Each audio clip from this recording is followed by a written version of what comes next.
नमस्कार दोस्तों, आज हम आपको बताएंगे कि खुद को प्रेम पत्र कैसे लिखें। शुरुआत करते हैं प्रिय मुझे से।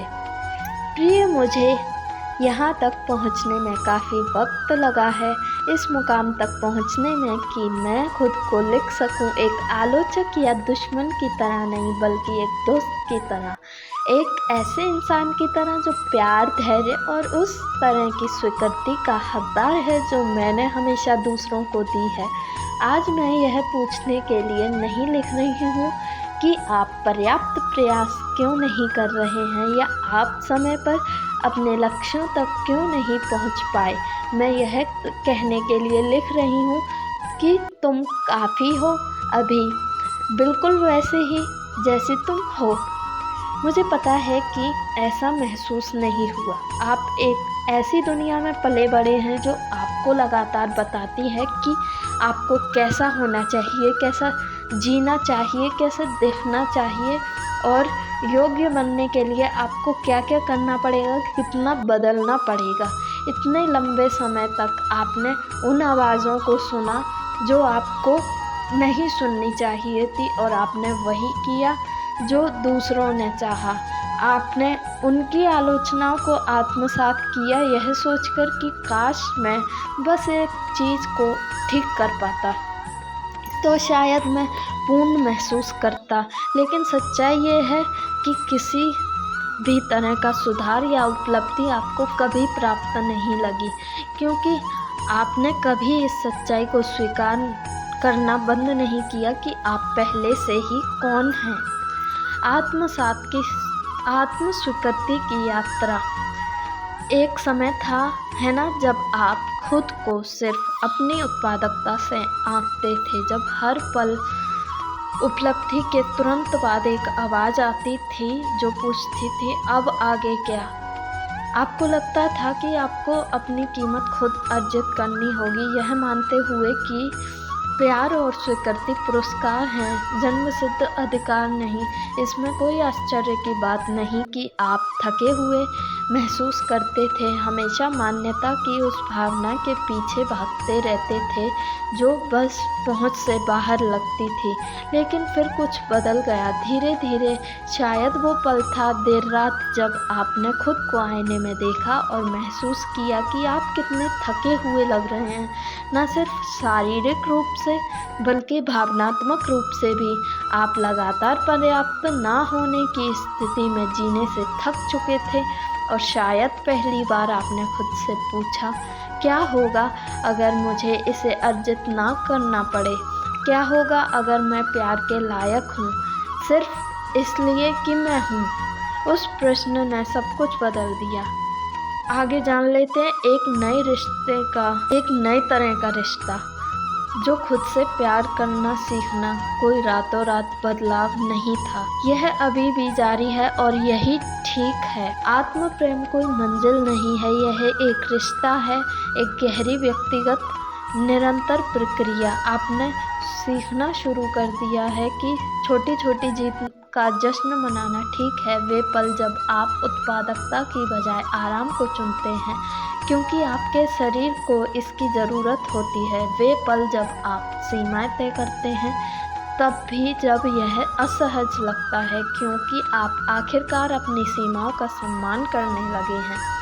आप खुद से ही उसी तरह की करुणा से बात करना सीख रहे हैं जैसे आप अपने दोस्तों से करते हैं। उन शब्दों के बारे में सोचें जो आपने दूसरों से उनके सबसे नाजुक पलों में कहे हैं, जैसे आप अपना सर्वश्रेष्ठ कर रहे हैं, आप अपनी उपलब्धियों से कहीं बढ़कर हैं, अपूर्ण होना ठीक है। ये बातें खुद से कहना इतना मुश्किल क्यों रहा है? लेकिन अब धीरे धीरे आप ऐसा करने लगे हैं। आप समझ गए होंगे कि आत्म प्रेम का मतलब किसी और से बेहतर होना नहीं है। इसका मतलब खुद का कोई आदर्श रूप पाना नहीं है। इसका मतलब है उस खूबसूरत बेढंगे सच्चे इंसान को अपनाना जो आप पहले से ही हैं, अपनी सारी खामियों के साथ। और यहीं पर जादू होता है। एक कहानी परिवर्तन की, एक याद मेरे जहन में ताज़ा है। एक दिन जब सब कुछ बिखरता सा लग रहा था, कामों की सूची लंबी थी, समय सीमाएं सामने थी और कुछ भी ठीक नहीं चल रहा था। पहले आप और ज़्यादा मेहनत करते, आत्म आलोचना में डूबे रहते, लेकिन इस बार आप ठहरे। खुद को दोष देने के बजाय आपने पूछा, अभी मुझे क्या चाहिए? आपने एक कप चाय बनाई, थोड़ा आराम किया और खुद को सांस लेने दिया। उस पल कुछ बदल गया। आपको एहसास हुआ कि खुद से प्यार करने का मतलब परफेक्ट होना नहीं है। इसका मतलब है खुद को इंसान का होने का अनुग्रह देना। आत्मकरुणा के उस छोटे से कार्य ने एक गहरी समझ की शुरुआत की। आप यह समझने लगे हैं कि आत्म प्रेम एक रोजमर्रा का अभ्यास है जो आपके जीवन के ताने बाने में रचा बसा है। यह आपके खुद से बात करने के तरीके में, अपनी ज़रूरतों को प्राथमिकता देने के तरीके में, अपनी गलतियों के लिए खुद को माफ़ करने के तरीके में है, जो आपको एक खूबसूरत इंसान बनाता है। आत्म प्रेम के माध्यम से रचनात्मक विकास। जब से आपने आत्म स्वीकृति का अभ्यास शुरू किया है, आपकी रचनात्मक उन तरीकों से खिली है जिनकी आपने कभी कल्पना भी नहीं की थी। आपने खुद को विकसित होने, दिशाएं बदलने और उस पल में जो सही लगता है उसका अनुसरण करने की अनुमति दी है। और क्या यही जीवन नहीं है? परिवर्तन, विकास और खोज का एक सतत प्रवाह। हर बार जब आप इस बदलाव को अपनाते हैं तो आप खुद को प्यार दिखा रहे होते हैं। खुद को विकसित होने के लिए जगह देने में कुछ बेहद प्रेरणादायक है। जब आप किसी दायरे में फिट होने या किसी कठोर रास्ते पर चलने की कोशिश नहीं कर रहे हैं, इसके बजाय आप अपनी रचनात्मकता को आगे बढ़ने दे रहे हैं, यह भरोसा करते हुए कि वह आपको जहाँ भी ले जाए वहीं आपको होना चाहिए। यह सिर्फ आत्म प्रेम नहीं है, यह अत्यंत आत्मविश्वास है। दूसरों के लिए एक आह्वान।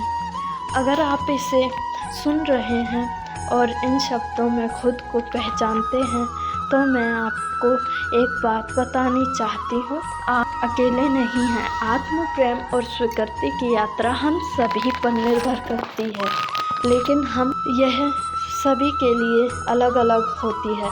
कुछ दिन ऐसे होंगे जब आपको यह सब आसान लगेगा और कुछ दिन ऐसे भी होंगे जब आप दुनिया का सबसे मुश्किल काम लगेगा। लेकिन याद रखें, आप इसके लायक हैं। हर कदम, हर पल जो आप खुद के लिए करुणा से भरते हैं, वह उस जीवन को जीने की और एक कदम है जो आपको पूर्ण और सच्चा महसूस कराता है। तो मेरी चुनौती है आपके लिए, आज से ही शुरुआत करें। अपना प्रेम पत्र खुद लिखें। प्रिय, मुझे इन शब्दों से शुरुआत करें और देखें कि यह आपको कहाँ ले जाता है। ईमानदार बने, संवेदनशील बने और सबसे ज़रूरी दयालु बने। खुद से ऐसे बात करें जैसे आप किसी प्यारे दोस्त से करते हैं, और जब संदेह की आवाज़ बीच में बोलने की कोशिश करें तो खुद को धीरे से याद दिलाएं कि आप प्यार के लायक हैं, सिर्फ इसलिए क्योंकि आप हैं। अंतिम विचार, प्रेम और परिवर्तन की यात्रा। जैसे जैसे आप इस सफ़र पर आगे बढ़ते हैं, इसे एक अनुस्मारक बनाएं कि खुद से प्यार करना विकास का एक सबसे शक्तिशाली रूप है।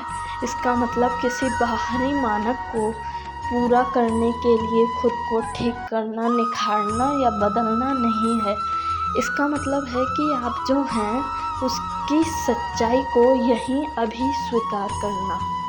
आत्म प्रेम के इस अभ्यास में एक खूबसूरती है, न सिर्फ आपके लिए बल्कि आपके आसपास की दुनिया के लिए भी, क्योंकि जब आप खुद से पूरी तरह प्यार करना सीख जाते हैं तो आप दूसरों को भी ऐसा करने के लिए प्रेरित करते हैं। जब हम खुद को वैसे ही देखने और स्वीकार करने देते हैं जैसे हम हैं, तो आप एक प्रकाश स्तंभ बन जाते हैं। वीडियो कैसी लगी आपको? अगर अच्छी लगी तो कमेंट में ज़रूर लिखें। आप सभी का बहुत बहुत धन्यवाद।